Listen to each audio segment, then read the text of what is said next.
I think 2012 is going to be a very exciting year for new and updated models with technology really at the forefront. Clearly consumers are very concerned about fuel economy, and we're going to see a lot of new product that's going to be extremely fuel efficient. We're going to see a lot of focus on safety, so technologies that help to avoid collisions and accidents, but also technology that helps ensure that you are that much safer should that happen. We're even going to see technology that helps you park the car more securely or more safely. I think the other big stream is about entertainment and in-car entertainment. Digital radio, I think, is just about to take off in the UK.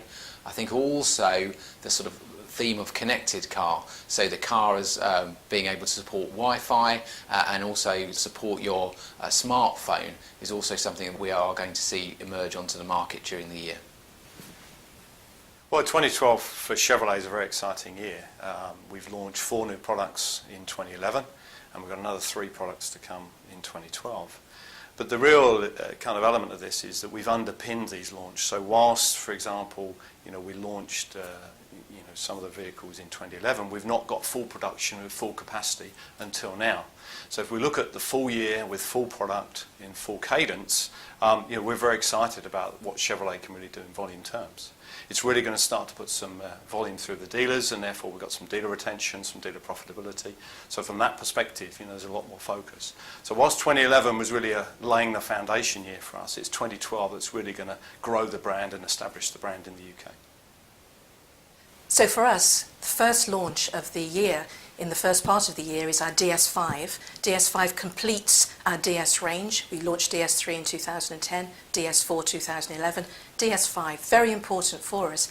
Also important for us because it's the first time that Citroen will be launching a hybrid 4 diesel. It leads us into the whole strategy for Citroen, which is about having a solution for each type of customer. So we have electric vehicles, we have our C0, we have our stop and start hybrid technology which we have on our C4 that we launched last year, and DS5 with the hybrid 4 diesel gives us that third opportunity, gives us the whole range, and that's so important for the current environment and for the customer who is so conscious.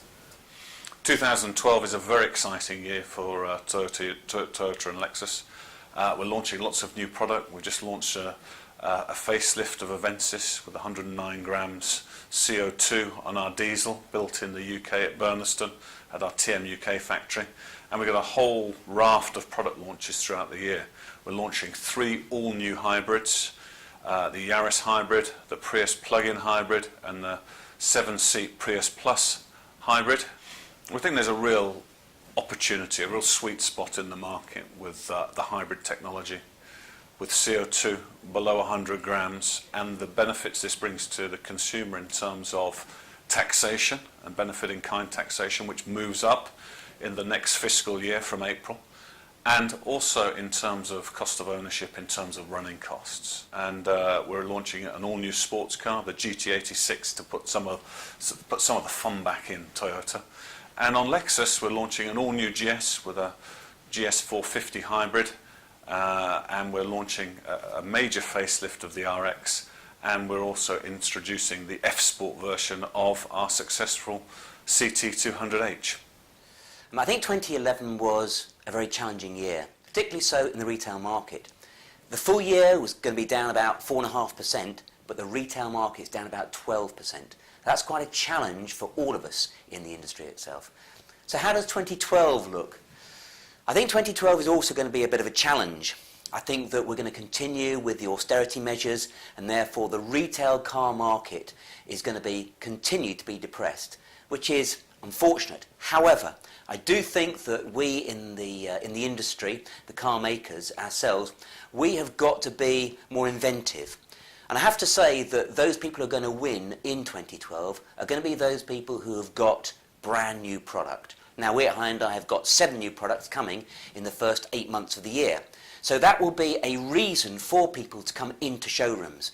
And that is what really is going to drive the whole industry forward. People have got to have a rationale, a reason to go and visit their local dealership. And brand new models is absolutely the key factor to enable that to happen. Looking forward to 2012, I think the market's going to remain challenging. We see a market size, overall market size, about the same as this year, with probably a little stronger fleet mix and therefore a little weaker retail mix. So it's going to be pretty tough competition, I think, for that retail business. Customers are going to be looking for a good car, of course, an attractive, exciting car, but also good value for money and excellent customer service, and that's where we're steering our dealers for the months to come. In terms of product, we've got a great year coming next year, which is always good news. We've got the world's first diesel hybrid coming, which is a fabulous vehicle in 3008, also 508. And we have, of course, a car that's really important for us, which is 208. Peugeot's been in the 2 segment for 90 years now, so it's a really important new car for us, coming out of 205, 206, and of course 207. So 208, great new car, will bring us back into really strong conquest business in 2012. Well, one of the big things we're doing this year is continuing the launch of the new Focus. And some of the powertrains are probably the most exciting things. We've got a new small turbocharged petrol engine that's delivering nearly 60 miles per gallon. We've got a new Econetic version of the diesel, which is actually over 86 miles per gallon and down to 89 grams per CO2. So a real achievement on the petrol and diesel front. On the other side, we've got the new ST coming in the summer with a 250 horsepower version. And then at the other extreme, we launched the all-electric new Focus later in the year.